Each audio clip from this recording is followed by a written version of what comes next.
Halo bro and sis film lover, bagaimana kabarnya? Semoga kalian semua sehat selalu serta dimudahkan rezekinya. Pada kesempatan kali ini kita akan membahas alur cerita dari film The Three Stooges yang dirilis pada tahun 2012.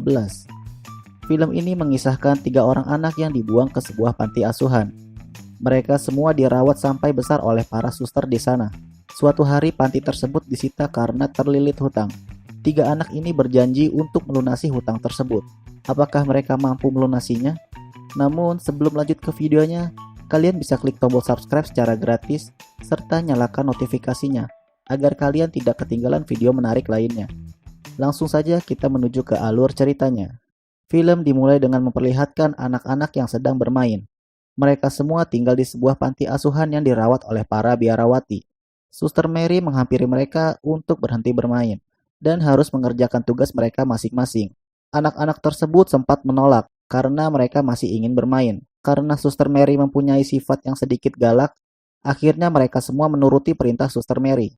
Saat itu juga, ada sebuah mobil yang melaju kencang menuju ke area panti. Mereka membuang sebuah tas besar ke depan panti lalu pergi begitu saja.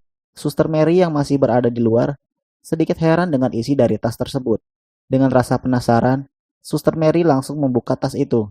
Seketika muncul sebuah tangan anak kecil yang meninju wajahnya sampai dirinya terpental. Tiba-tiba keluar seorang suster lainnya. Ternyata ia melihat ada tiga anak bayi di dalam tas itu. Anak bayi tersebut memiliki penampilan yang cukup unik. Bayi-bayi itu bernama Mo yang memiliki rambut mangkok, Larry yang memiliki rambut keriting, sedangkan Curly yang botak. Gue juga nggak tahu siapa dan mengapa mereka membuang bayi-bayi tersebut. Suster itu memanggil rekan-rekannya. Mereka semua yang melihatnya ingin merawat bayi itu dengan penuh kasih sayang. 10 tahun pun berlalu. Keluhan mulai terlihat dari para suster di panti tersebut. Ternyata tiga anak bayi yang sudah tumbuh besar menjadi pemicu keresahan di panti itu. Beberapa suster sudah tidak mau lagi mengurusi mereka. Suster Mary yang sedang sakit gigi ternyata jadi bahan kenakalan tiga anak itu. Dirinya diikat di sebuah meja. Seolah-olah Suster Mary adalah pasien yang perlu penanganan. Mereka akan mencabut giginya Suster Mary. Mo meminta temannya untuk mengambilkan obat bius. Ternyata obat bius itu sebuah palu kayu. Curly lalu memukulkan palu tersebut tepat di kepala Suster Mary. Seketika Suster Mary pun tertidur. Kepala suster panti itu tiba-tiba menghampiri kamar mereka. Lalu mereka membuat keadaan seperti tidak terjadi apapun. Saat sedang makan siang, Suster Rosemary memberitahu kepada kepala panti bahwa akan ada pasangan suami istri yang ingin mengadopsi seorang anak dari panti. Suster Ricarda menyarankan untuk menyembunyikan anak yang lain kecuali Mo, Larry, dan Curly, karena para suster ingin sekali mereka bertiga dijadikan pilihan utama untuk diadopsi. Namun kepala panti tidak setuju dengan saran itu, karena setiap anak berhak diadopsi. Seketika Suster Mary datang dan ingin pamit berhenti dari pekerjaannya. Melihat keadaan Suster Mary, kepala panti berubah pikiran dan setuju dengan saran tersebut. Suster Mary pun tidak jadi mengundurkan diri. Singkat cerita, pasangan tersebut sudah tiba di panti. Mereka adalah Tuan dan Nyonya Herter. Mereka sempat menanyakan anak yang lainnya. Namun Suster Rosemary meyakinkan kalau hanya ada 3 anak di panti itu. Tiba-tiba muncul seorang anak yang bernama Teddy untuk meminta segelas susu. Suster langsung menyuruh Teddy masuk ke dalam barisan. Mereka berdua segera menentukan pilihan. Akhirnya mereka memutuskan untuk mengadopsi Mo. Mo yang akan berpisah dengan Larry dan Curly meminta sedikit kenang-kenangan dari mereka. Saat di perjalanan, orang tua asuh Mo menetapkan hari itu sebagai hari ulang tahunnya. Mereka meminta Mo untuk menyebutkan hadiah apapun yang ia inginkan. Mo ingin kalau mereka kembali lagi ke panti untuk membawa kedua temannya. Setelah melakukan pertimbangan, akhirnya mereka kembali ke panti. Sesampainya di panti, mereka justru mengembalikan Mo dan memilih Teddy sebagai anak asuhnya. Larry dan Curly merasa senang karena Mo tidak jadi berpisah. 25 tahun pun berlalu. Mereka diberi tugas oleh Suster Mary untuk memperbaiki lonceng. Namun pekerjaan mereka sampai saat ini tidak kunjung selesai. Saat Suster Mary menghampiri mereka di gudang, ternyata selama ini suara yang membuat seolah-olah mereka sibuk hanyalah suara dari sebuah tape recorder. Justru mereka sedang menikmati tidurnya.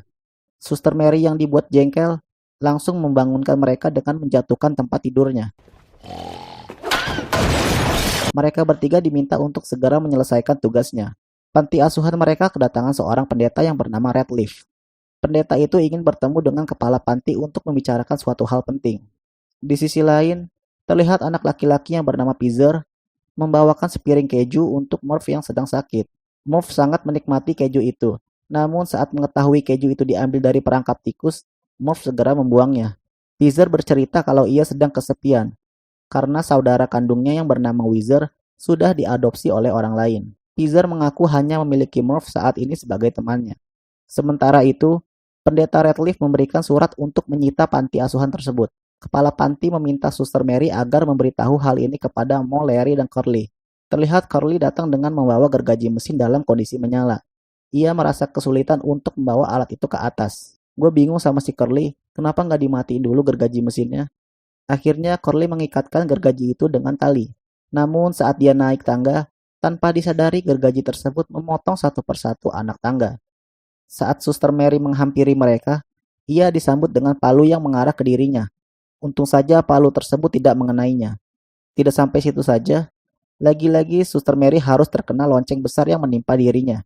Melihat Suster Mary yang pingsan, mereka turun untuk membantu. Tapi tangga tersebut sudah terbelah menjadi dua. Mereka pun terjun dan menimpa Suster Mary.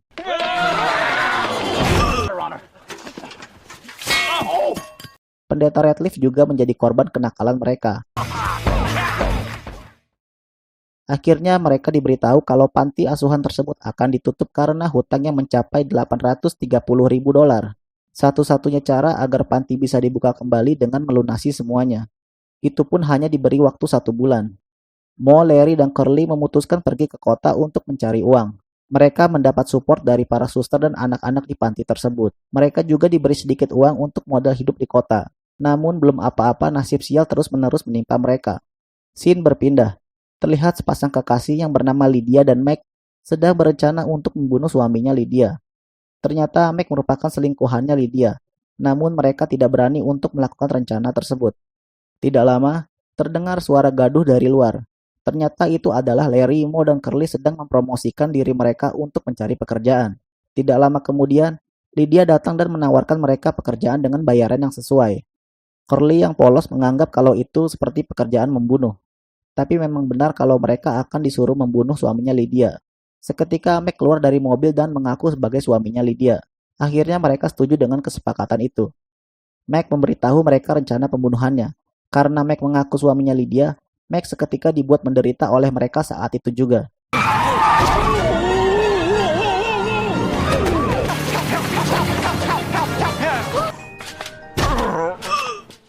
Mereka pun menganggap pekerjaannya sudah beres. Namun Lydia yang melihat itu menjadi marah dan pergi begitu saja. Belum mendapatkan bayaran, mereka mengikuti Lydia sampai rumahnya. Namun Lydia mendapat kabar kalau Meg belum meninggal. Lydia bilang ke mereka bertiga kalau suaminya masih hidup. Akhirnya mereka bertiga memutuskan pergi ke rumah sakit.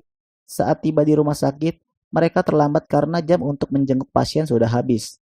Mereka meminta petugas resepsionis untuk mengizinkan mereka. Namun peraturan tetap berlaku. Mereka yang tidak kehabisan akal seketika menyamar menjadi petugas medis. Curly disuruh menanyakan kamar tempat Meg dirawat. Namun dirinya sedikit mendapat godaan karena penampilannya. Setelah berhasil mendapatkan nomor kamar, mereka bertemu dengan resepsionis itu lagi. Mereka pun berlari dan bersembunyi di salah satu ruangan. Ternyata mereka masuk ke ruang penyimpanan bayi.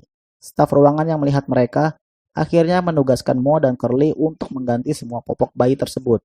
Seketika mereka mendapat sambutan indah dari para bayi. Mereka dikencingi oleh bayi-bayi itu.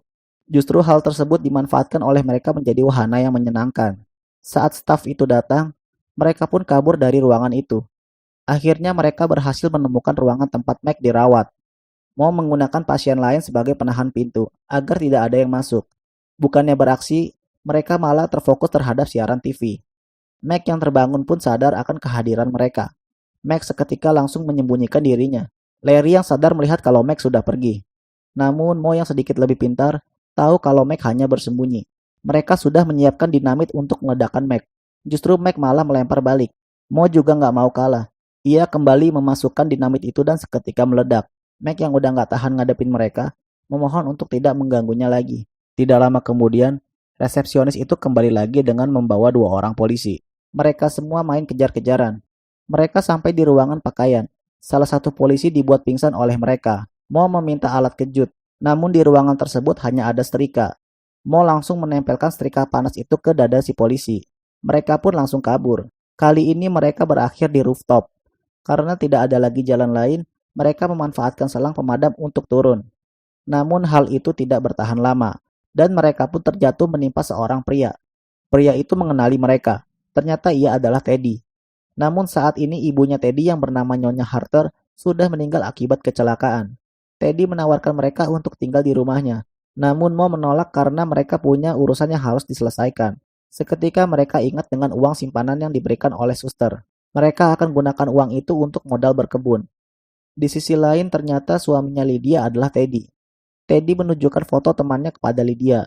Seketika Lydia kaget karena teman suaminya merupakan tiga pria yang membuat dirinya jengkel. Teddy juga berencana mengundang mereka ke pesta hari jadi pernikahan mereka berdua. Singkat cerita, mereka membuka usaha ikan salmon.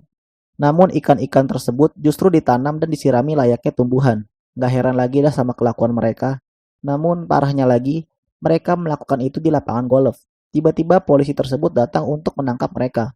Lagi-lagi mereka berhasil lolos dari kejaran polisi itu. Sampai ketika mereka masuk ke sebuah ruang pentas drama. Di situ mereka saling bertengkar.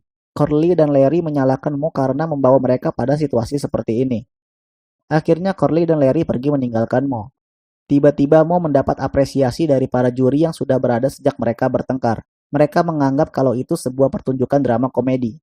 Akhirnya Mo direkrut menjadi pemeran untuk acara reality show terkenal. Di sisi lain, Corley dan Larry sedang berada di kebun binatang. Mereka dibuntuti oleh Lydia dan Meg. Mereka ingin balas dendam atas apa yang telah mereka perbuat terhadap dirinya. Lydia dan Meg berusaha menyelinap masuk ke kebun binatang. Kali ini Meg yang akan melakukan itu. Meg pun berhasil masuk, namun dirinya harus jatuh ke dalam kandang hewan. Ternyata Meg berada di dalam kandang singa. Untungnya singa itu sedang dirantai. Bukannya kabur, Meg malah bermain-main dengan singa itu. Corley dan Larry sedang melihat lumba-lumba. Mereka memberikan lumba-lumba itu dengan sebutir kacang. Namun saat dilempar, kacang tersebut malah menyumbat sistem pernapasan si lumba-lumba. Akhirnya mereka mencoba membantu melepaskan kacang tersebut. Mereka pun berhasil menolong lumba-lumba itu. Namun kacang yang terlepas malah meluncur menuju kandang singa dan mengenai biji dari singa itu. Singa pun menjadi ganas, sehingga membuat rantai pengikatnya terlepas. Scene berpindah. Teddy dan Lydia sedang berada di kamar. Mereka melihat acara TV dan mengetahui kalau Mo kini sudah menjadi artis. Larry dan Curly yang sudah pusing akan keberadaan Mo memutuskan untuk pulang ke panti.